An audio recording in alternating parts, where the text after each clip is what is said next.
अभी हमारे साथ जो स्टूडियो में मौजूद है, दरअसल इन्होंने ही एपीपीएससी में जो एई सिविल एग्ज़ाम है उसका जो है पेपर लीकेज करने का सबसे पहला बात इन्होंने किया था। साथ ही साथ उन्होंने ही एग्ज़ाम्स देने के बाद 21 को पुलिस थाना में जो है एफआईआर लॉन्च किया था। इनका नाम है ग्यामर पादंग। ग्यामर पादंग, आपको अरुणभूमि न्यूज़ स्टूडियो में स्वागत करता हूँ। धन्यवाद अरुणभूमि, और आप सबको जितने भी व्यूअर्स हैं उन सबको नमस्कार। चलिए हम लोग सीधा समय को नहीं गवाते हुए हम लोग सीधा सवाल करेंगे, क्योंकि बहुत खास है, क्योंकि इन्हीं के वजह से एपीपीएससी में जो धंधली चल रही थी उनको जो है खुलासा किया है। हम लोग सीधा देरी नहीं करते हुए सवाल करते हैं। पादंग जी, सबसे पहले जब अरुणभूमि ने न्यूज़ चलाया था 9 तारीख को, कि उसमें सोशल मीडिया में ये भी लिखा जा रहा था कि ये ग्यामर पादंग और उनका जो ग्रुप है ये जो है कहीं ना कहीं एग्जाम्स में कुछ से सही से नहीं पढ़ के और कुछ सही से नहीं लिख करके लोगों को जो है, यानी एपी जो कमीशन है या फिर जो लोग एस्पायरेंट है जिनको एई मिलना था उसको जो है नहीं मिलने देने के लिए आप लोगों ने कहीं नहीं कहीं कंट्रोवर्सी कर रहे थे, ऐसे खबर मिल रहा था। साथ ही साथ आपको बधाई कि आपने जो मुद्दा उठाया, अभी तो साफ पता चल गया, पूरा अरुणाचल ही नहीं पूरा हिंदुस्तान के लोगों को पता चल गया है कि एपीपीएससी जो कमीशन है उसमें एई का जो सिविल एग्जाम था इसका पेपर लीकेज हुआ बोल के सभी को पता चल गया है। इस विषय में जो जनता आपको जो लिख रहे थे, आपके ग्रुप को लिख रहे थे, उन लोगों को आप क्या मैसेज देना चाहते हैं? मेरा साइड से सबसे पहले तो हम 2018 को बीटेक ग्रेजुएट हुआ था जी। इसके बाद जो बिंग आई विटनेस हम यहाँ देख रहा है कि जो डिस्टेंस एजुकेशन करता है, जो डिस्टेंस से ग्रेजुएशन करता है, डिग्री लेता है, उन लोग एपीसीएस को क्रैक कर लेता है। और जो आदमी ये कॉलेज में फर्स्ट क्लास लेता है, मतलब रेगुलर जो अच्छे से हाँ रेगुलर से फर्स्ट क्लास सर्टिफिकेट लेता है, एक्सीलेंट मारता है, उन लोग, इवन मेरा दोस्त लोग बीटेक करने वाला, एमटेक करने वाला और आईआईटी करने वाला बहुत है, उन लोग क्रैक नहीं कर पाता है। इसलिए मेरा दिमाग में एक सवाल आया कि ऐसा कैसा हो सकता है जो रेगुलर करने वाला लोग क्रैक नहीं कर पाता है पर डिस्टेंस करने वाला लोग क्रैक कर सकता है। शायद दाल में कुछ तो काला है। ये सोच करके मैंने इस बार 8 सिविल में मैंने ये करने प्रीलिम्स क्वालिफाई होने के बाद 3 इंस्टीट्यूट में हमने एडमिशन लिया था जी। हमको डाउट था कि डाउट को क्लियर करने के लिए आपने लिया होगा जी। मैंने 3 इंस्टीट्यूट में मैंने एडमिशन लिया जी। कौन मेंस के लिए जी। नीरजुली में लिया, नाहरलगन में लिया और ईटानगर में लिया, जेजू में जी। तो मुझे डाउट हो रहा था कि कोई ना कोई पेपर लीकेज किया जा रहा है, क्योंकि जिस आदमी को एक्सपेक्ट नहीं करता है वो आदमी एपीसीएस क्रैक करता है, जिस आदमी से एक्सपेक्ट करता है वो क्रैक नहीं कर पाता है। थोड़ा बहुत डाउट लग रहा था कि हमको कोई ना कोई ये काम कर रहा है, पेपर लीकेज कर रहा है। इसलिए मैंने थोड़ा बहुत इंक्वायरी करना शुरू किया है सर। तो मतलब इसका मतलब ये है कि जब आपने ऐसे डाउट किया तो जेजू इंस्टीट्यूट से आपको थोड़ा सा मतलब क्लू मिल गया, ऐसे भी तो जी क्लू मिल गया, तो अभी मतलब साबित हो गया है कि मतलब पेपर वहाँ से लीकेज कर रहा था या फिर वहाँ का स्टूडेंट को पेपर सप्लाई किया जा रहा था। जी। चलिए, तो ये तो ठीक है। चलिए, आपका डाउट तो अभी क्लियर हो गया और लोगों का जो दर्शक का भी डाउट है क्लियर हो गया कि उस समय हम भी सोच रहे थे कि क्या ये सच में क्या ग्यामर पादंग जो है एपीसीएस जो कि बहुत बड़ा कमीशन को लेकर के जो मतलब एफआईआर लॉन्च कर रहा है, ये कहा किस हद तक जाएगा, हम भी सोच रहे थे। लेकिन आपको यहाँ पर ये सवाल बनता है, जब आप 21 को एफआईआर लॉन्च किया गया था उस समय भी आपने अरुणभूमि टीम को ये कहा था कि पुलिस के तरफ से आपको डिफेमेशन केस को लेकर के या फिर जिसको आप एफआईआर लॉन्च कर रहा है ये लोग आईएएस का बैकग्राउंड का है, आईपीएस बैकग्राउंड मतलब आईएएस ऑफिसर मतलब बैकग्राउंड का है, ऐसे आपको मतलब डिफेमेशन केस डराने का बात किया जा रहा था। तो अभी उस पुलिस जो ऑफिसर जो इंचार्ज जो भी रहा होगा उनको भी क्लियर हो गया होगा कि आपको थोड़ा डराने के लिए किया गया था, लेकिन आप फिर भी नहीं माना, आगे तक चला गया। तो इसके बारे में थोड़ा आप बताएंगे जो दर्शक को।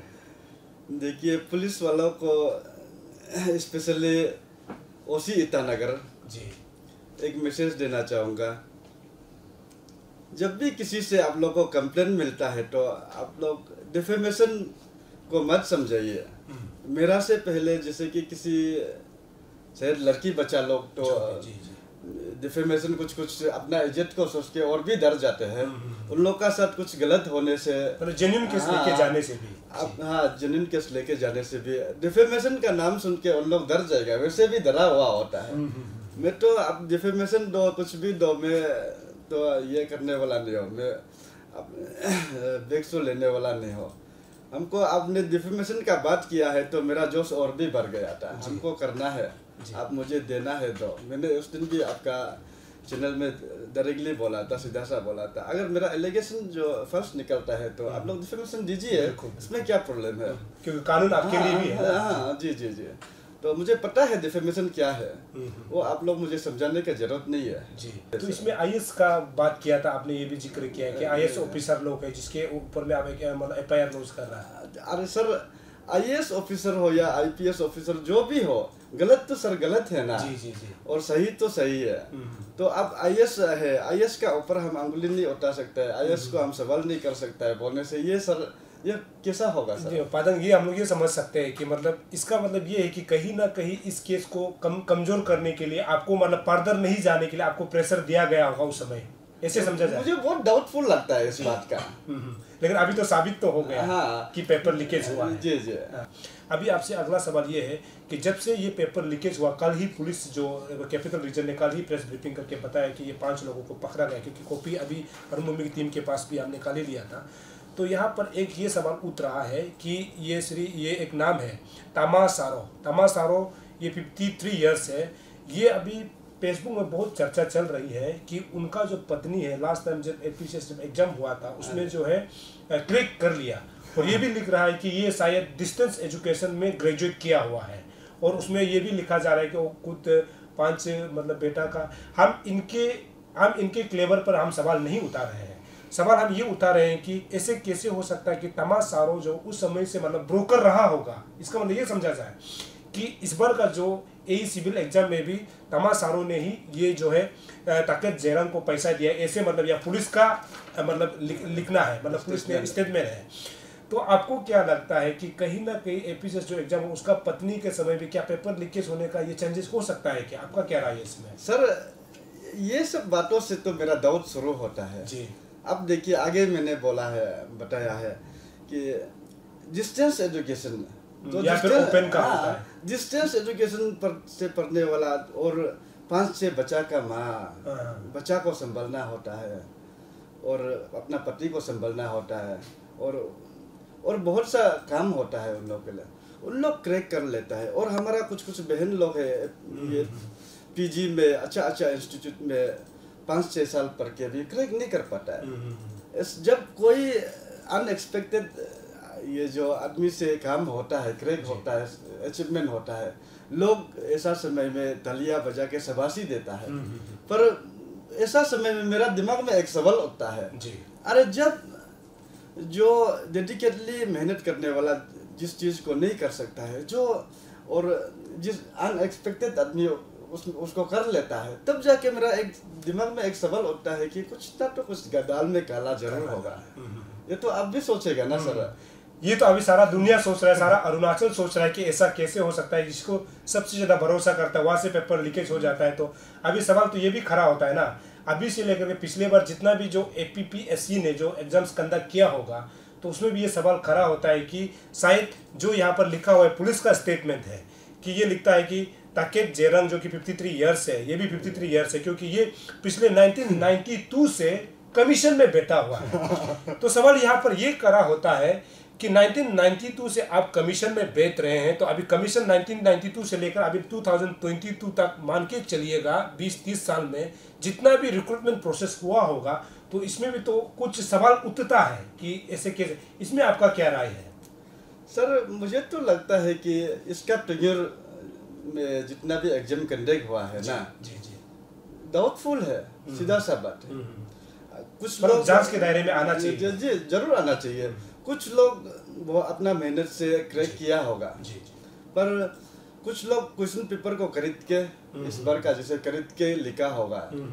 तो ऐसा में हमारा जो अपना मेहनत से जो क्रैक करता है, अपना मेहनत से जो अचीवमेंट मिलता है, ऐसा लोग का भी बेकर में बदनाम कर देता है। जी जी जी।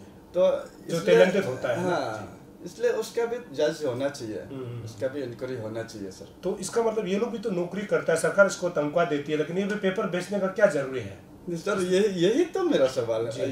ये जो बात है सर, उन लोग को गवर्नमेंट इतना अच्छा सैलरी देता है, फर्स्ट क्लास ऑफिसर है। जी सर जी। फिर भी उन लोग को क्या क्वेश्चन पेपर बिक्री करके करने का जरूरत क्या है सर? अब बताइए ना।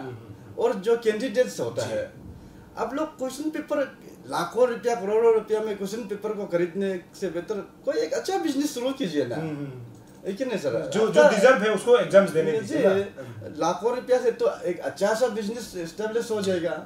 तो आप क्वेश्चन पेपर खरीदने का क्या जरूरत है? आपको थोड़ा श्रम भी तो आना चाहिए ना। दोनों मतलब बेचने और खरीदने वाला दोनों को श्रम आना चाहिए सर। चलिए अगला सवाल आपसे ये है, क्या आपको क्या लगता है कि ये जो अभी तक पुलिस ने 5 लोगों को गिरफ्तार किया या फिर अरेस्ट किया है, आपको क्या लगता है इसमें और कोई और शामिल हो सकता है क्या? ये ना ये 5 लोग ही होगा? ऑफ कोर्स शामिल हो सकता है, और हो सकता है, हो सकता है सर। अच्छा, ये पेपर जो है, ये जो पेपर जो जब भी आप लोग को पेपर क्वेश्चन सेट होने के बाद एग्जाम जैसे कि कल है, तो उसमें कोई भी डिपार्टमेंट जो है एपीसीएस जो उसमें जो है पेपर को दे दिया जाता होगा कि कल एग्जाम है तो आपको इसको कहीं मतलब सेफ जगह में रखना है। तो ऐसे में वहाँ से पेपर चोरी करने में तो शायद ये 5 लोग नहीं होगा, उसमें और बहुत इन्वॉल्व हो सकता है। जी हो सकता है। हाँ, तो इसमें आपका क्या राय है? लॉकर्स रूम का तो जी वो लॉकर्स रूम जहाँ क्वेश्चन पेपर रखता है उसका तो 3-4 ताला लगा होता है। अच्छा, मेरा नॉलेज से जी। सिर्फ एक ही ताला नहीं लगा होता है, वो भी ताला जो सील मारा होता है। और हर एक ताला का चाबी जो अलग अलग ये जो ऑफिसर के पास होता है, जी अलग अलग आदमी का साथ रहता है।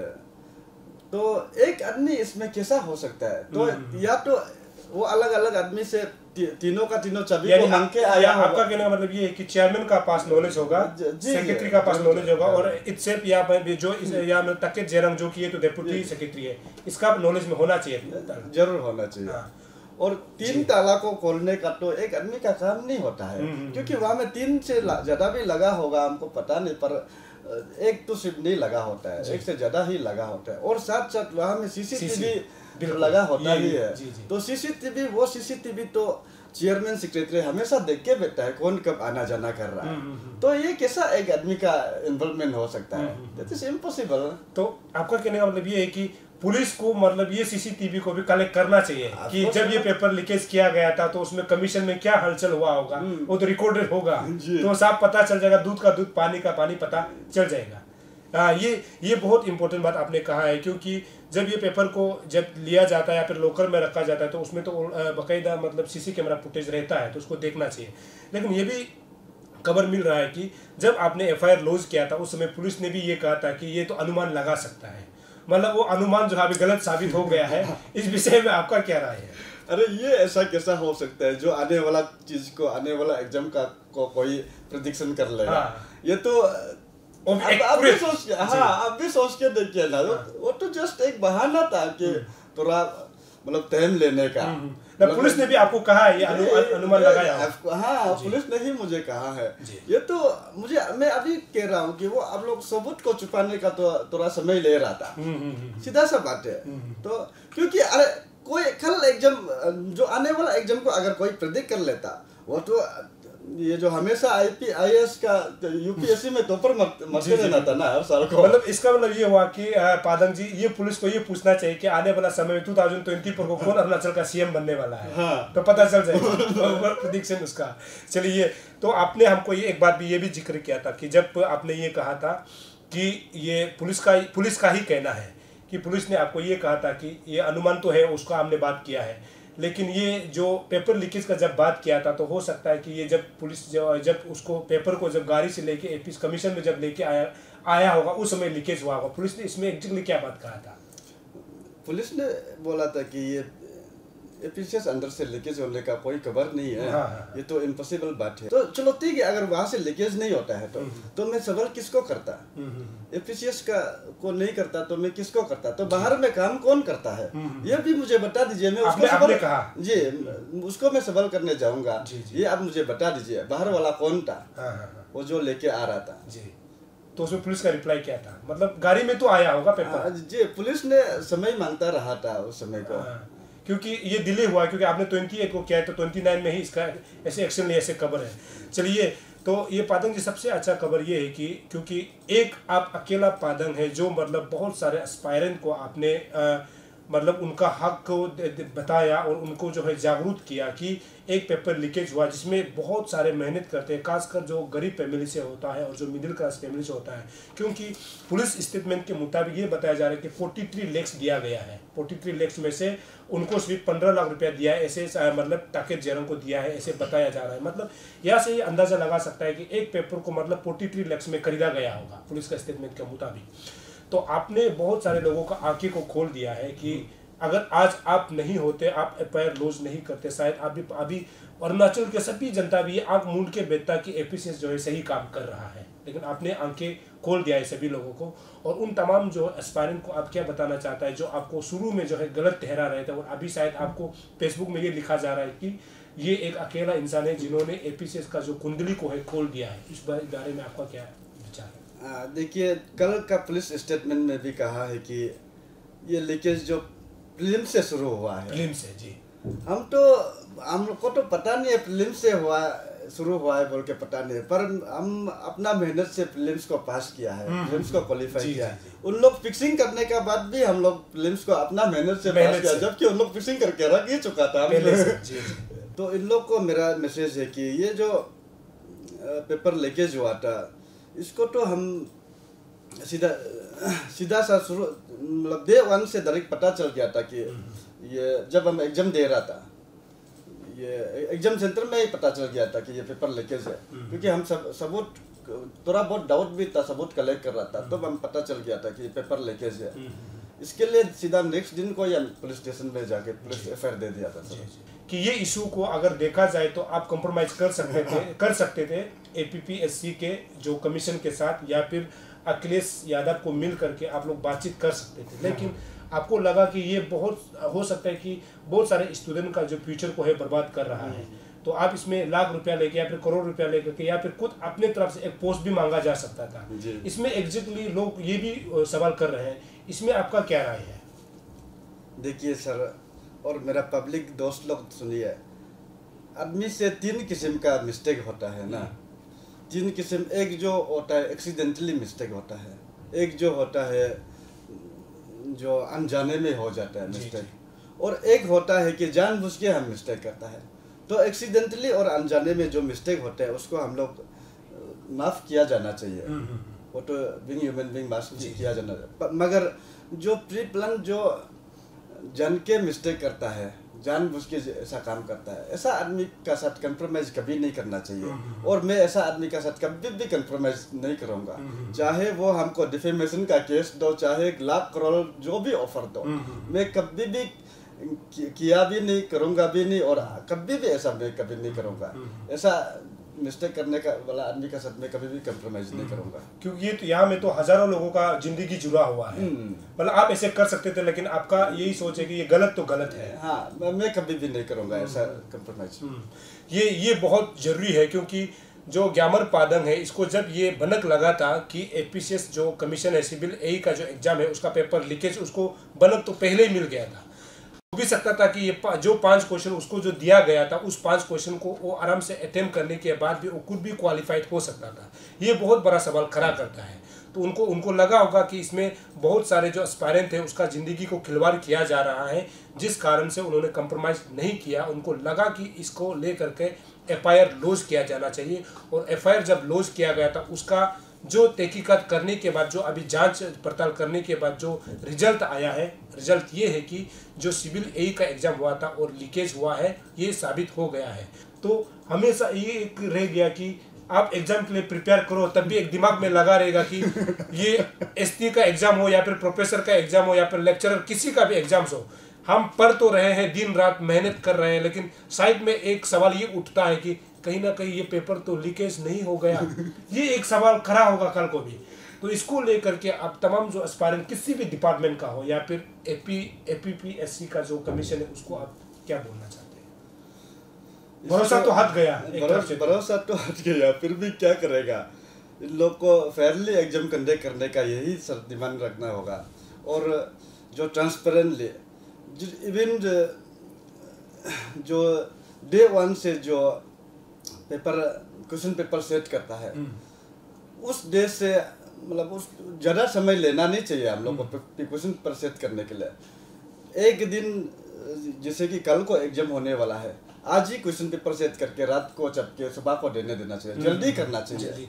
तो थोड़ा डिले होगा तो बीच में लीकेज होने का बहुत चांसेस हो जाता है। हाँ, बहुत जल्द जितना हो पाएगा शॉर्ट टाइम में कर लेना चाहिए पेपर को सेट करके। जी सर। हाँ। यहाँ पादन को आज बुलाकर पूछने का मकसद ये था कि हमारा जो युवा जो यंग जो जनरेशन है उसके लिए एक सबक है, क्योंकि APPSC जो कमीशन है इसको सबसे ज़्यादा भरोसा किया जाता है।